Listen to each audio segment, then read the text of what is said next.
Hallo meine lieben KKL-Freunde aus der Schweiz und herzlich willkommen hier in die Negev-Wüste.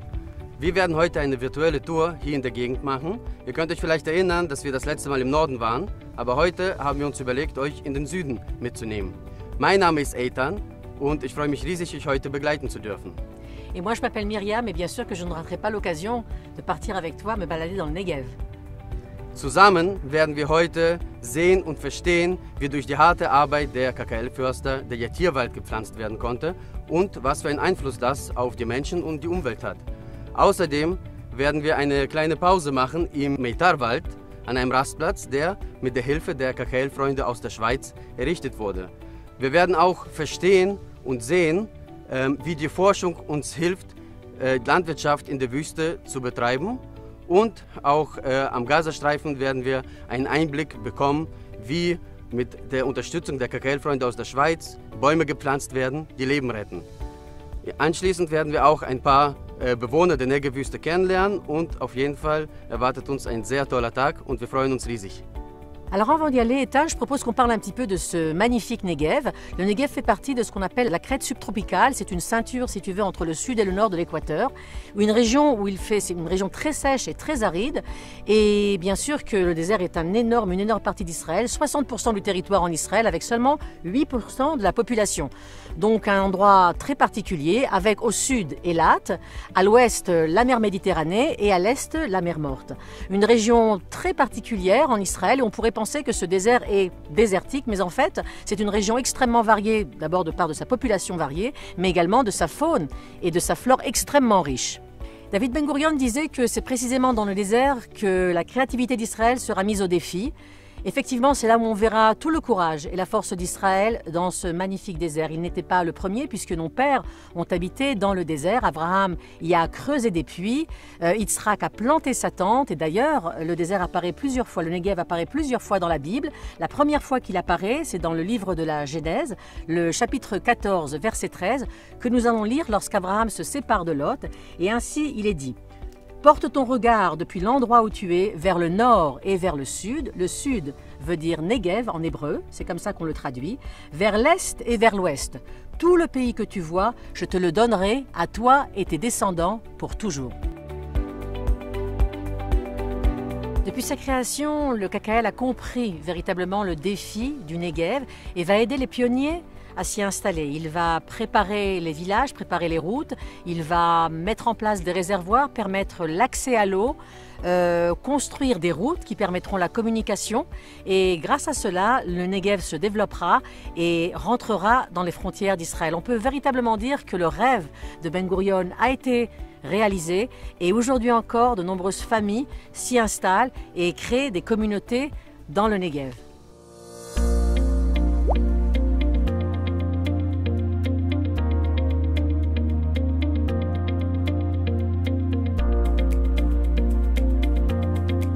Unsere Tour beginnt hier im Yattir-Wald, der den Namen der biblischen Levitenstadt trägt, die im Buch Josua erwähnt wird. Vor ca. 60 Jahren haben die Förster der KKL angefangen, hier einen Wald zu pflanzen. Alle Experten haben behauptet, dass das unmöglich ist. In so einem trockenen Gebiet wie hier, in dem weniger als 250 mm Regen im Jahr runterkommen, kann kein Wald wachsen. Doch wir sind hier im Heiligen Land. Und wie ihr wisst, sind Wunder hier etwas Alltägliches. KKL hat hier auch ein Bildungszentrum errichtet, wo zahlreiche Gruppen während des ganzen Jahres hinkommen, um verschiedene Touren und Wanderungen durchzuführen, aber auch Workshops und eben über die Gegend hier lernen. Außerdem hat KKL hier auch zahlreiche Aussichtswege, Wanderwege, Fahrradstrecken angelegt. Auch der Israel Trail, ja die Strecke, mit der man durch das ganze Land wandern kann, vom Norden bis zum Süden, verläuft durch diesen Wald. Und natürlich hat dieser Wald auch eine sehr wichtige Bedeutung für die Bewohner der Gegend, sowohl Juden als Beduinen, die ihn eben nutzen als ein Erholungsgebiet in der Nähe des Hauses. Seid ihr bereit? Los geht's! Prêt à partir? Suivez le guide.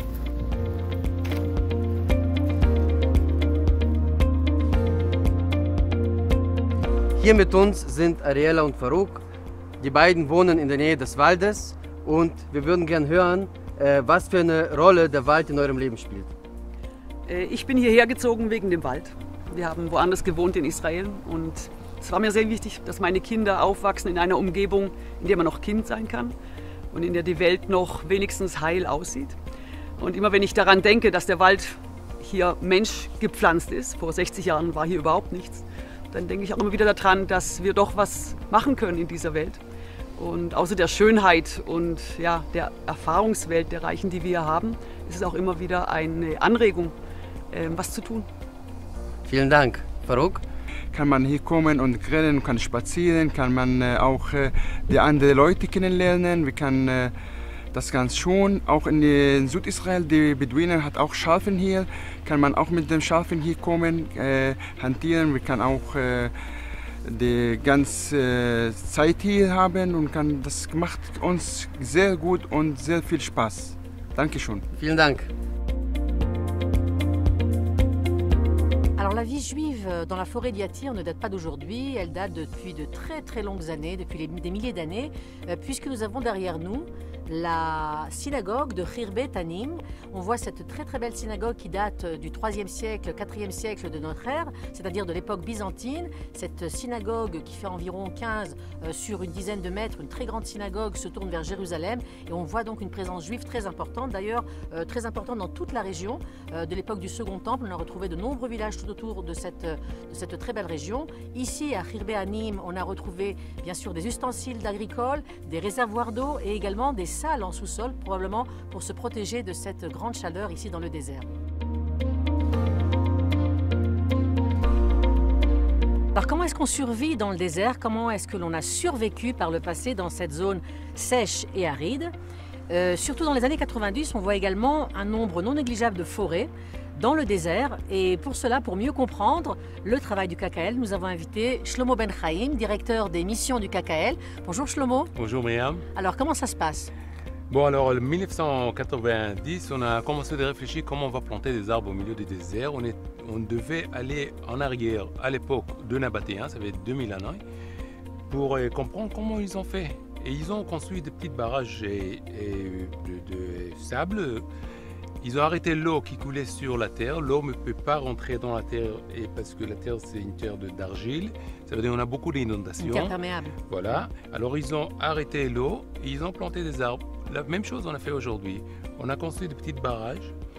L'eau coule, arrête, remplit ces petits barrages. On plante des arbres chaque 15 mètres. Comme ça, c'est peut-être une vue de savanisation. Et c'est pour ça qu'on appelle ça comme ça.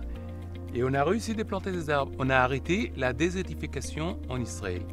Et grâce à ça, il y a plein de gens et des scientifiques oui, qui arrivaient en Israël pour apprendre comment on a fait par arrêter la désertification tout autour du monde. On a eu des gens de la Chinois, l'Australie, Grèce et la Turque, et plein d'autres qui ils sont venus apprendre. Voilà, ils ont appris tout ce qu'on a fait là. Et grâce à nous, ils ont aussi réussi d'arrêter la désertification chez eux.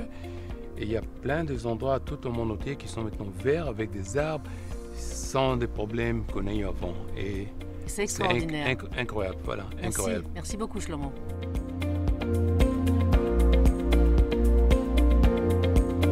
Alors pour mieux comprendre le miracle de ces arbres, de cette forêt dans le Negev, nous avons invité l'ingénieur forestier Robert Sidbon. Bonjour Robert. Bonjour. Comment ça se passe? Quel est le secret de cette forêt? Bon, moi j'ai eu la chance d'assister à la plantation de certaines parcelles et j'ai pu voir les efforts qui étaient faits pour établir la forêt. C'est-à-dire que la plantation doit jouir du maximum d'eau disponible pour pouvoir résister les premières années. Et il s'agit d'éliminer toute concurrence pour l'eau et de travailler la terre pour que les jeunes plants puissent en profiter au maximum.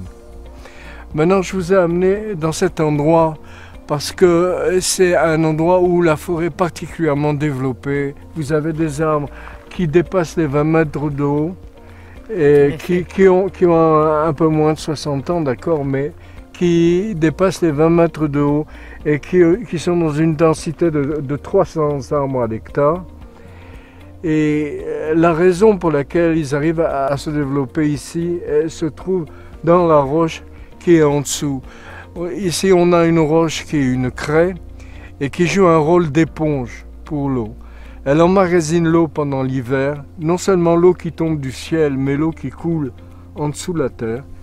Et grâce à ce magasin d'eau, les arbres peuvent passer l'été 6 mois sans une goutte de pluie.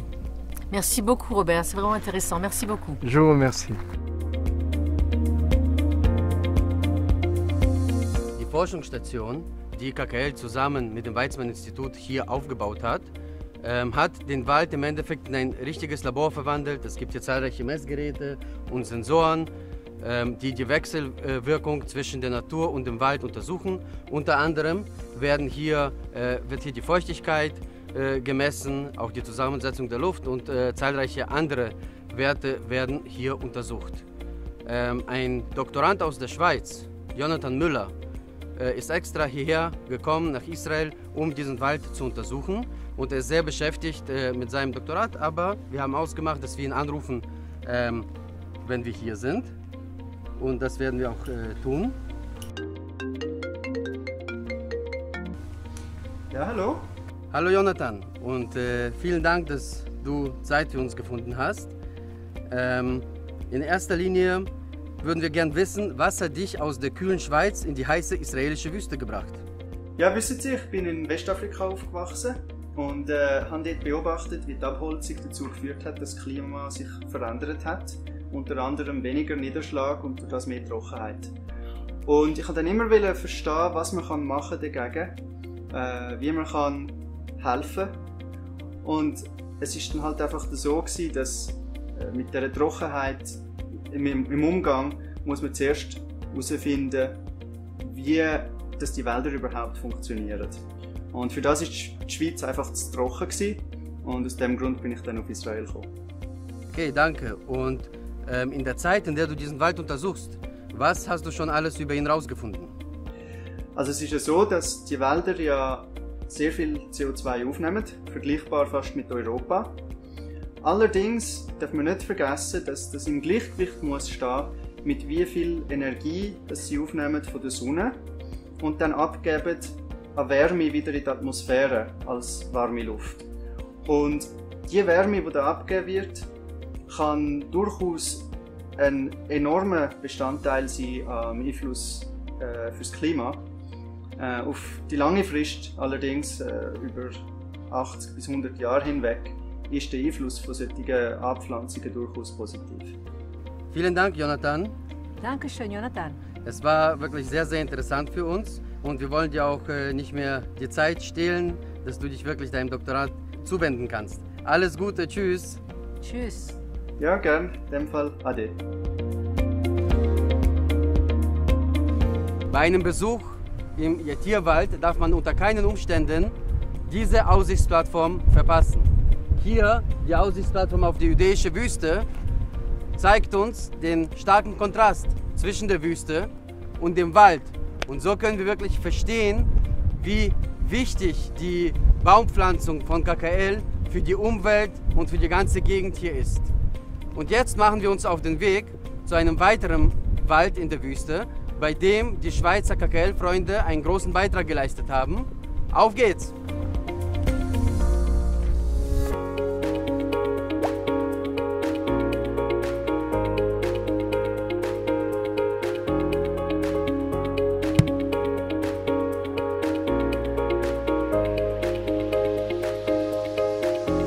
Wir sind im Meitar-Wald. 1980 wurde die Kleinstadt Meitar gegründet und parallel zu dem Bau der ersten Häuser hat KKL angefangen, Bäume rundherum zu pflanzen. Heutzutage bedeckt der Wald 8,2 Quadratkilometer und ist auf jeden Fall ein sehr wichtiger und angenehmer Ort für die Bewohner der Gegend.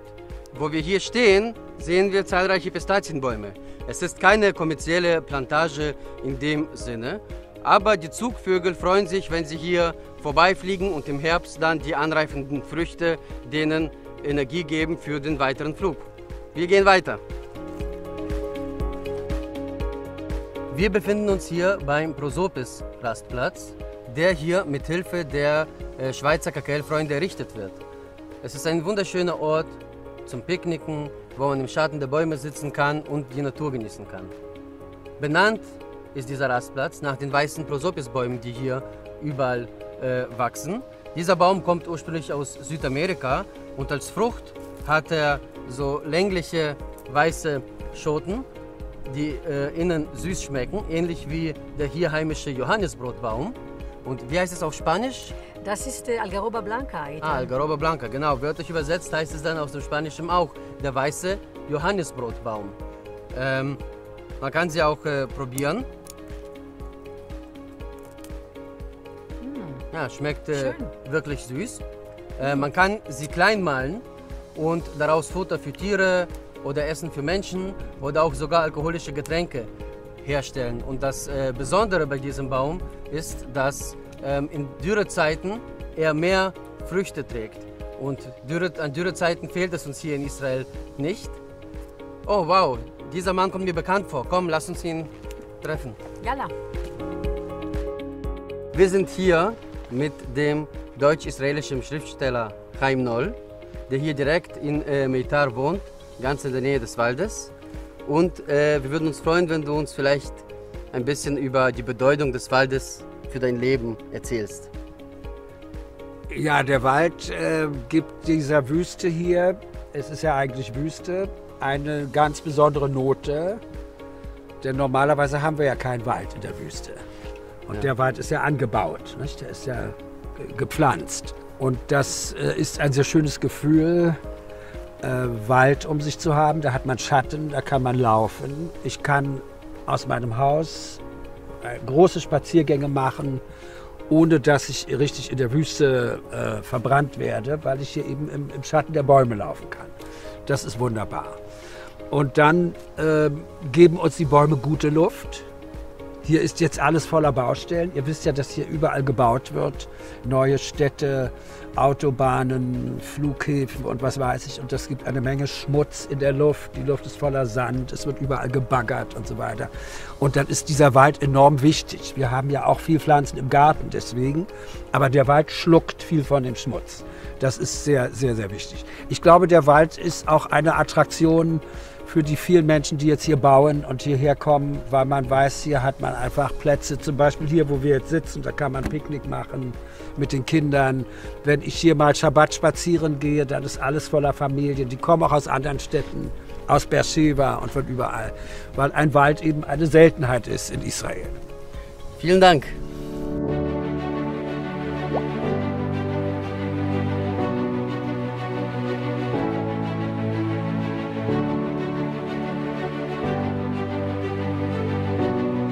En voyant tous ces champs verts dans le désert et ces arbres fruitiers extraordinaires, notamment ici les vignes et là l'olivier, cet olivier qui produit dans le désert une huile extraordinaire très prisée à l'étranger, on ne peut que se poser la question, mais comment font-ils? Pour avoir des réponses et pour mieux comprendre, nous sommes venus ici au MOP, au Centre de recherche et de développement, dire que le KKL, depuis ses débuts, a essayé d'établir des centres de recherche et de développement pour développer des différentes variétés, développer des méthodes d'agriculture en fonction du climat, en fonction de l'eau, mais surtout en fonction des sols. Regarde Ethan, on appelle ça l'or du désert, c'est du jojoba. Mais attends, c'est pas pour manger, c'est pour en faire des crèmes. Au MOP, au centre de recherche de Ramat HaNegev, les chercheurs essaient de trouver des solutions aux agriculteurs. En fait, on est dans le domaine du high-tech, mais en même temps directement en contact avec les agriculteurs. C'est vraiment un travail sur le terrain qui est fait. Les chercheurs essayent de trouver donc des solutions à court terme et à long terme, des solutions par rapport à l'exploitation maximale de l'eau, des fertilisants qui pourraient aider à une meilleure pousse des plantes, une meilleure floraison des fleurs, essayer de lutter contre les organismes qui seraient nuisibles. En fait, tout pour aider les agricoles à maximaliser leur culture dans ce laboratoire, mais qui est un laboratoire au service direct des agriculteurs du Negev. Alors pour permettre un rendement de meilleure qualité et plus important, on va essayer de comprendre comment ça se passe. Nous avons invité David Ben-Lolo, qui est le numéro 2 du conseil régional de Ramat HaNegev, qui habite au kibbutz Revivim, mais je crois que tu es également directeur financier des affaires du kibbutz Revivim. Alors comment est-ce qu'on fait pour réussir ce pari incroyable dans le Negev? D'abord, je crois qu'il faut croire vraiment que c'est, pour moi, c'est la maison. Enfin, il n'y a pas une autre maison. Et je crois aussi que le mot Ramat Negev nous a aidé beaucoup, nous a donné la confidence de pouvoir faire une bonne agriculture qui est rentable aussi. Et c'est grâce à ça qu'on croit et on continue à faire ce qu'on fait. On va de l'avant et on avance. Et je crois que la preuve, c'est que plus et plus de jeunes familles qui viennent, des Israéliens qui viennent ici pour s'installer et gagnent leur vie bien. Et je crois que ça c'est la preuve que, disons, dans 2040, 2050, il y aura 15 millions d'habitants ici en Israël et il n'y a pas où les mettre, au nord ou au sud. Et c'est ici, ça doit arriver. Donc c'est ici dans le Negev où ils viendront habiter. Oui. Merci beaucoup, David. Et pas de quoi. Eh bien, merci à vous aussi.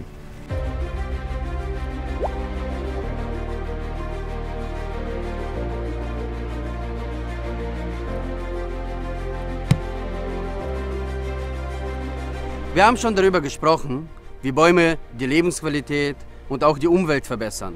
Aber hier an der Grenze zum Gazastreifen, der Gegend, wo wir uns jetzt befinden, retten sie Menschenleben. Die Baumpflanzungen, die durch KKL hier durchgeführt werden, bilden einen grünen Schutzwall um die Hauptstraßen und um die Dörfer und helfen so wirklich Menschenleben zu retten. Sie verhindern, dass Terroristen die Häuser sehen können, die Autos und die Menschen, und somit werden zahlreiche Menschenleben gerettet und zivile Opfer vermieden. Die Atmosphäre hier im Kibbutz Kfar Aza ist wirklich sehr schön und sehr ruhig. Kaum zu glauben, dass wir nur 2 Kilometer von der Grenze zum Gazastreifen entfernt sind. 1951 wurde dieser Kibbutz gegründet und seitdem musste er sich mit zahlreichen Angriffen auseinandersetzen. Durch die großzügige Spende und Unterstützung der KKL-Freunde aus der Schweiz wurde hier ein Sicherheitszaun aus Bäumen rundherum um den Kibbutz gepflanzt, der die Sicherheit der Bewohner gewährleistet. Und dafür möchten wir uns recht herzlich bei euch bedanken. Die KKL-Förster pflanzen hier verschiedene Bäume. Und sowohl die Gründung als auch die Aufrechterhaltung von diesem Projekt kostet viel Geld. Denn dafür musste in erster Linie ein breites Bewässerungsnetz angelegt werden und die Bäume werden auch nahezu alltäglich gepflegt, damit sie wirklich dicht und groß und vor allem schnell wachsen, um ihre Aufgabe, Menschenleben zu retten, zu erfüllen. Natürlich kommt dazu auch, dass abgesehen von dem Sicherheitsaspekt die Bäume auch sehr ästhetisch schön wirken. Diese grüne Schutzmauer, die hier entsteht, spendet auch viel Schatten und ist natürlich für das Auge sehr angenehm. Wir sind hier mit Ralf Levinson, einem Bewohner von Kfar Aza. Und wir würden dich gerne fragen, wie das Leben hier so nah an der Grenze verläuft. Ja, wir leben gerne hier in dieser Kibbutz, in dieser Gemeinde, die eine Gemeinde ist, die alle Miteinwohner umarmen. Ungefähr 900 Personen, Männer, Frauen und Kinder, die gerne hier leben. Und wir sagen immer, dass das Leben hier ist 95% Himmel und 5% Hölle. Die 5% Hölle ist, wenn auf uns geschossen wird, Raketen, Mörser, Scharfschützen und so weiter. Und da kommen wir auf die Geschichte mit diesen Bäumen, die hinter uns stehen, von Keren Kayemet in der Schweiz gepflanzt. Für uns ein sehr gutes Gefühl, dass es doch Leute gibt in der Welt, die unser Problem verstehen und die etwas leisten, um uns zu helfen. Und die Bäume schützen uns von Direktschüssen von Anti-Panzerraketen, nennt sich Kornet, russische Panzerraketen, die direkt auf die Wohnung, die auf dieser Seite stehen, gefeuert werden können und wurden auch schon gefeuert. Und das ist ein 100% Treffer, die werden mit ultrarotem Signal gesendet. Und so wird das gezielt. Und da kommen die Bäume in die Geschichte, denn die Bäume verhindern das Zielen von diesen Raketen auf die Häuser. Vielen Dank. Bitte. Danke.